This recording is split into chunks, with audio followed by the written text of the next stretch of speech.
Now that I've introduced the next warhorse, it's time to find out exactly what I'm working with. My 1993 Bright Calypso Metallic 2.3-liter Mustang has 55,000 miles on the odometer. It's got a 5-speed manual transmission, manual door locks, manual windows, manual seats, manual mirrors, and a sunroof.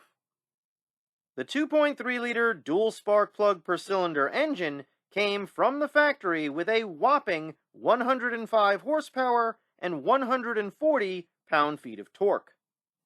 It has a 7.5-inch rear end with an open differential and 345 rear gears.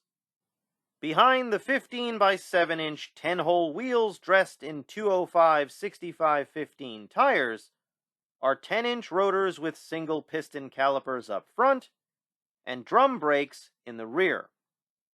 It also has the least intimidating tailpipe I've ever seen. The only modifications made to this car are a Steeda triax shifter handle, an aftermarket clutch quadrant and firewall cable adjuster, an extended seat track for the driver's seat, KYB replacement shocks and struts, basic subframe connectors, and entry-level rear upper and lower control arms installed by previous owners. I added a shorty antenna right after I brought the car home. It's got the usual cosmetic issues and mechanical issues any 30-year-old Mustang would have.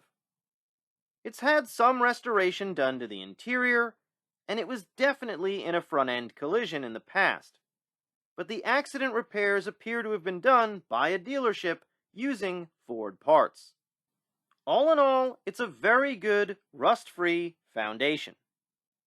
I knew I was getting a car with only 4 jugs and 4 lugs, but I'm not nearly as familiar with 2.3-liter Mustangs as I am with their big brothers. Before I start tearing into Apocalypso, I wanted to spend some quality time behind the wheel. Driving a Fox body Mustang always makes me feel like a kid again, but this car takes that to the extreme, because it feels like I'm driving a toy. The skinny, base model steering wheel doesn't help. This car isn't fast by any stretch of the imagination, but it's not nearly as slow as I expected. First and second gear in the T5 transmission, coupled with the 345 rear end, give it just enough acceleration to seem slightly sporty.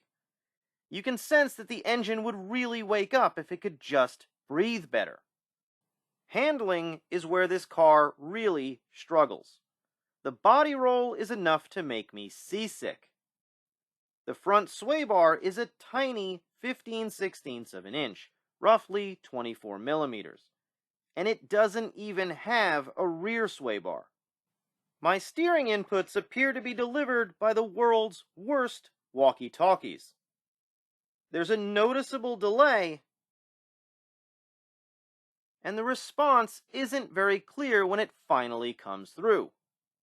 Even with subframe connectors, new shocks and struts, and rear control arms, the car gets nervous as it nears the limit of traction, and that limit isn't very far out at all. The brakes, however, exceeded my expectations. 5-liter Fox body Mustangs are notoriously underbraked from the factory, but this lighter 2.3-liter actually stops pretty well on the street. From a performance perspective, it's not particularly fast, it doesn't handle very well, but it can stop.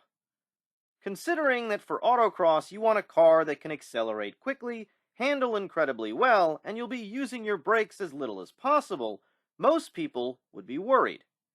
So am I crazy, or crazy like a fox?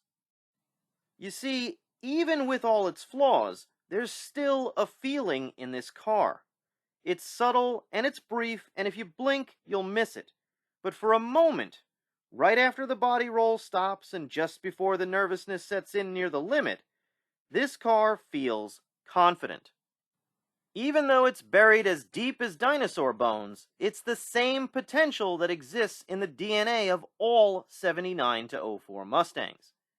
It's called Fox Body Magic. And if you amplify that magic, these cars can do amazing things. That fleeting feeling of confidence can become permanent and powerful when you bolster it with caster and camber, adjustability and articulation, bushings and bracing, weight reduction and weight distribution. Weight will be key to this build. This car will be the love child of Fox Body Magic and Lotus Lightweight Logic. Unfortunately, many of the mods that will make this Mustang better will also add weight. So now that I know what I've gotten myself into, it's time to get some weight out of Apocalypso.